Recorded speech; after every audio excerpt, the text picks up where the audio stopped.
Hello and welcome to the pre-match hangout. Arsenal versus Leicester. Man, we'll get you started off with some team news. So our normal back four of, well, actually, no, not our normal back four. We got Monreal. Normal center back pairing of Koscielny, Mertesacker, Debuchy on the right, then Flamini, Ramsey in the holding pivot, and attacking trio of Sanchez, Ozil, Cazorla, and then the big men. Yeah, Sanogo up top. What do you think of the lineup so far, man? I think it's the right approach to put in Yaya Sanogo first of all up front. I think not to disrespect the quality and caliber of Leicester City, but they're not up to par to most of the mid-table, upper echelon squads of the Premier League. So it's a real boost for Sanogo if he can get a goal or maybe two to really boost his confidence and to really build up some momentum to start the season. I really like the lineup choice by Wenger. It's nice to see Aaron Ramsey back, missing the midweek game against Besiktas because of suspension. I think it's a good move putting Sanogo up top because he adds that physical presence, has height, can win some 50-50 aerial battles, and then also gives Sanchez to play on the wing, and I think he'll have more freedom on the wing.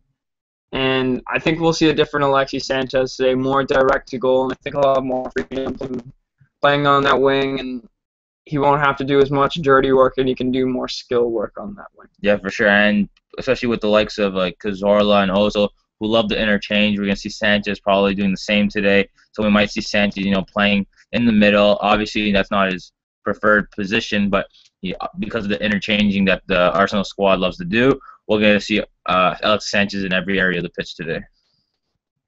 About that middle of the pitch, there's been lots of criticism towards Wenger for not putting Mesut Ozil in that number 10 middle of the pitch role. What's your opinion on that? Because I think Cazorla's had a good stretch of games. He's kind of making things tough, but my opinion is you got to put your best player in their favorite position. Yeah, for sure. Even though Cazorla is probably one of our top players in the midweek match, Arsene Wenger said the reason why we didn't buy Fabregas was because we already have players in his position, a la Mesut Ozil. But by saying that, you're not even playing Mesut Ozil in his position. You're playing him more out of position, which is kind of weird to think about when we had the chance to get Fabregas. But regardless, we don't need him. But yet again, we need to play Ozil in his position. Very well said. What are your X factors going to the game? Because mine today are going to be also with the fullbacks, Nacho Monreal, Matthew Debuchy. Leicester will be probably throwing men behind the ball, so we want lots of attacking play from our fullbacks. But then again, we also have to be solid defensively, keep the clean sheet. So I'm looking for a big game from Nacho Monreal and Debuchy. They played pretty well midweek. Hopefully they do the same today. Yeah, for sure. With the likes of David Nugent and Ulloa up top for Leicester City, it's something dangerous and threatening for the Arsenal squad to be dealing with. Yeah. And I'm just joking around because David Nugent and Ulloa aren't really the most threatening of players that the Arsenal back four have faced this season. Didn't he play for Portsmouth? Yeah.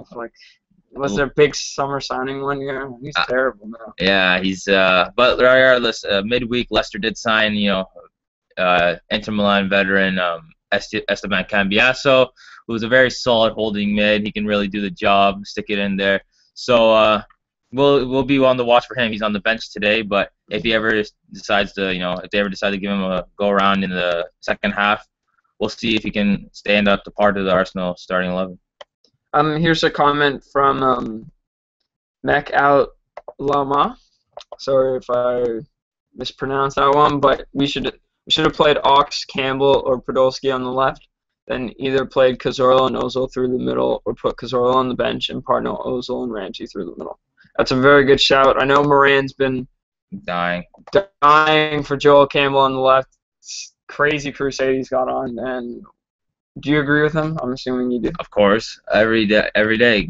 Somebody of the quality of Mesut Ozil loves playing through balls to wingers who can get behind the opposition's back four and really use their pace to stretch out the opposition's back four. So some of the likes of either any one of three of them, I would love to see Joel Campbell get a start, but even Podolski or Chamberlain would be a good option instead of someone of the likes of like Cazorla.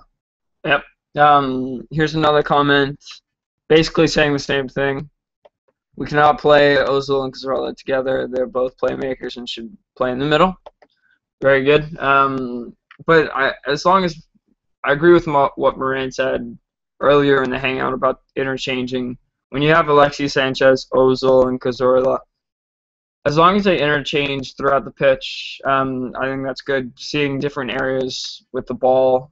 Ozil has sneaky amount of pace to him. He's actually a pretty fast player, in my opinion. Not obviously on the level of a Campbell or an Oxlade-Chamberlain, but he's not as slow as Cazorla is, and Or Merzaker. or thank you for that. But all three of them present unique skill sets, and the way that they interchange, I think, will hopefully create a lot of chances today, and hopefully the big man up top, Yaya Sanogo, can put those away. What are you looking for from Yaya Sanogo today? Just hold up play, physicality. That's really what I'm expecting from him. Being able to, use that to get the Arsenal midfield, the likes of Ozil and Cazorla, more involved, and just really keep hold of possession in the Leicester City third. So then we can just break them down and try to, penetrate them. The one thing I'm looking for Sanogo is his first touch today. If his first touch is on point, I think we'll be looking at a couple goals today, because you see games like, I know it's preseason Emirates Cup, but his first touch was really on point that day when he scored 4 goals. And if he can kind of replicate the same sort of skill set, because we all know he's a very raw talent. He has a physicality. He's going to bring that every game. But can he bring that technique to every single match? And I think that's what's separating him from just being a prospect striker to being a good, productive striker. For sure, yeah, I totally agree. And also another thing to point out, that midweek match against Besiktas, the physicality might be taking a toll on could take a toll on the Arsenal squad. Maybe they're overlooking this match. Most of the squad today was in that match. Even though Debussy got sent off, they were all involved. They were all into it. So could that, maybe the wear and tear of that match, have an influence today? It could. So we cannot overlook Leicester City in that regard, because we might come out sluggish. But regardless, the match will be starting up soon, and yeah. Prediction time. Well, before I heard I've been looking through Twitter. Stan Kroenke's in the building at Leicester City. So could that mean something? Could there be a summer signing if we win this match? Call me crazy, but it's pretty normal for a football owner of their team to go watch them play sometimes. Yeah. I know it's a crazy idea to understand for Arsenal fans sometimes, but could Radamel Falcao be at Leicester City right now with him? Could he be waiting for the unveiling? Holla, Arsenal. Well, regardless, just send us your thoughts not only the pregame. I can see you're dying here. Yeah. But regardless, send us your thoughts about the match in the pregame. We'll be back for the halftime and full-time report with hopefully we get back the 3 points today and have a great deadline day tomorrow. Totally agree. I'm going for hopefully we can grab an early goal, as you said, come out of the gate strong. Sometimes we come out of the midweek Champions League clashes a little slow. We grow their confidence, and it's a struggle to get the 3 points. Hopefully we can get a goal in the first 20 minutes, and we'll be all set from there. Cheers, guys, and up the Arsenal.